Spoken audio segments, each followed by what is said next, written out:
The other thing I'll say is Palestine is our generation South Africa. And if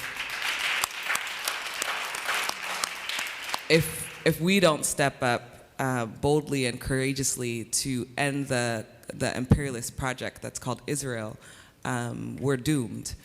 And I think that I had learned about Palestine for a long time. I had known about it, been wanting to travel, and I was really, really grateful when the Dream Defenders asked me to come on the delegation. But nothing would have prepared me for the level of militarization and the level of violence that we would witness From those Hamas? 10 days inside of Palestine. Nothing would have prepared me for the ways in which we witness people's terror. I'm almost people can't live even in hear terror the on rest a of daily this. This basis. is a flashback audio of Patrisse Cullors, who is the grifter and co-founder of Black Lives Matter. She's the one who bought like 3 mansions with everybody's donations, remember? I mean, we told you all that this group was commie and anti-Semitic and bigoted. We said it from the inception. It's all over their website. They also advocated for the destruction of the family unit, which always amazed me when I saw families like would support something like this. Like, really? What do you think you're supporting? Do people even bother reading the mission statements before they slap a virtue signal sticker on their like computer or their car or whatever? So asinine. It's just cringe. But this I say flashback, but it's not really flashback because they still believe this. This is why they put out that graphic where they had the paraglider. They used that as their graphic for calling for support for Hamas. You know what they do is they say the word Palestine, which again, and I'm going to hit this all the time, so bear with me, because we get drive-bys that don't hear it. It's a fictional country. It's never been a real country. It's not supported by 2,000 years of antiquity. It's never mentioned in the Quran. It's not mentioned in the Bible. And it's literally a spiteful name that was given to that land by Hadrian after he quelled the Second Judean uprising. And he named it after the Jewish people's enemies as a way to further disassociate them from the land that was Judea. So that's where that name came from, Syria, Palestina, and it was named after the Philistines, who weren't even Arab; they were Greek, and they were gone like a century before anybody Arabic even showed up in that part of the world. So, by saying that fictional made-up name of a fictional made-up country, and saying that as though it's synonymous with Hamas, what they're trying to do is whitewash Hamas and terrorism. And they act like it's somehow justified. And they by using that interchangeably with just Hamas, what they do is they advanced a couple of different narratives simultaneously. The first that, oh, this isn't terrorism, this is just they're standing up for themselves. And then it advances the whole occupation narrative. I don't believe in the theory of occupation as is applied to this area. The occupation are the terrorists who came in from paragliders and decided to kill entire communities. So Patrisse Cullors, I don't think she understands history. I don't even think she understands what happened in South Africa, if this is what she's comparing it to, clearly. And it's not imperialistic. Hamas's charter, which is word for word what the Nazis also stated, literally does not believe. They espouse disbelief in Israel's right to exist as a sovereign entity.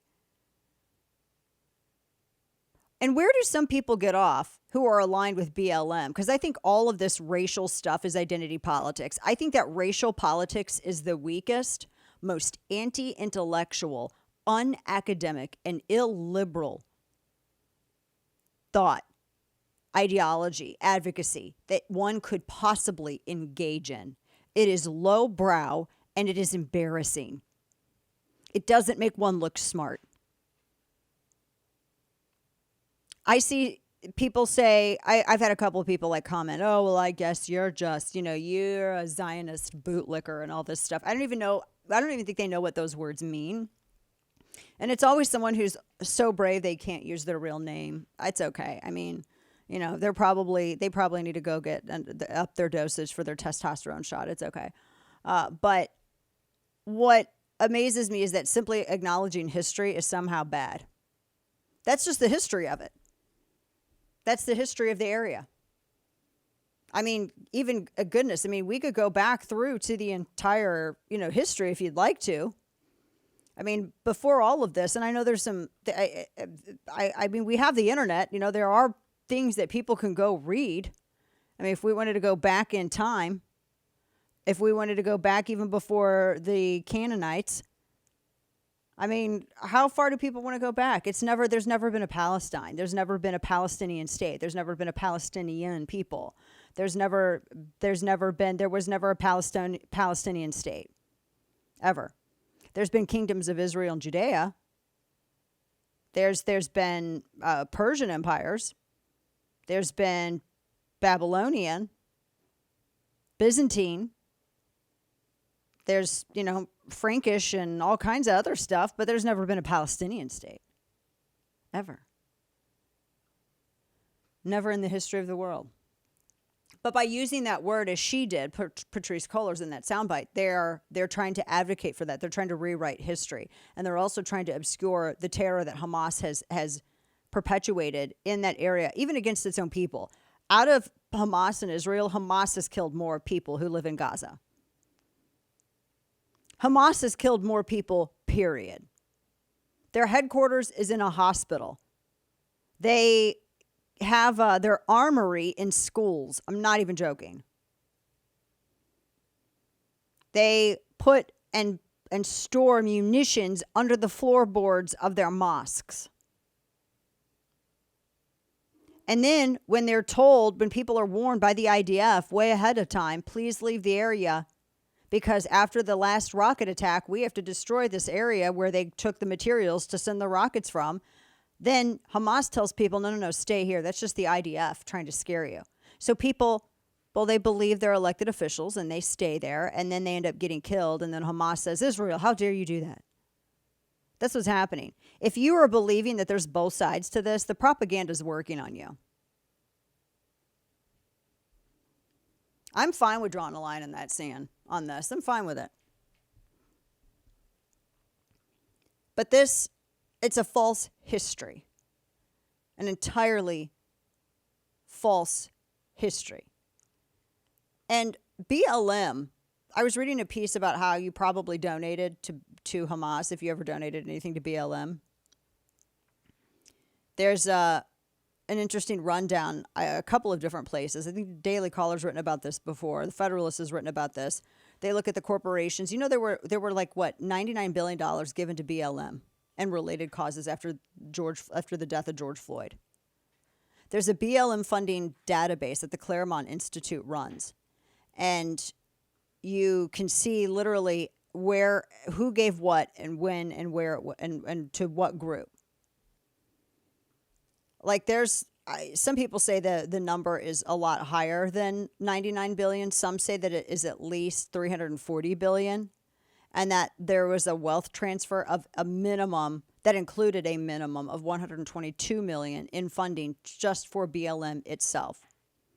So there's a really good chance that a good portion of that money also went to Hamas, because a lot of the BLM representatives very radically and vocally support Hamas, and they've talked about supporting Hamas, and they've supported Hamas and Gazan organizations that advocate for militancy. Delegations of BLM activists have visited Gazan territory, Gaza and West Bank. I'm not going to say the Palestinian territories, because I don't believe that that's an actual country. But they've visited Gaza and West Bank, which are two of the territories that are not Israeli. And they also work with a lot of very leftist, Gazan and West Bank militancy organizations. And a lot of them were the ones that you saw out in the street celebrating these atrocities. So there's a really good chance that a lot of the money given went to that. It's shocking and sad, but not entirely surprising that it went to that.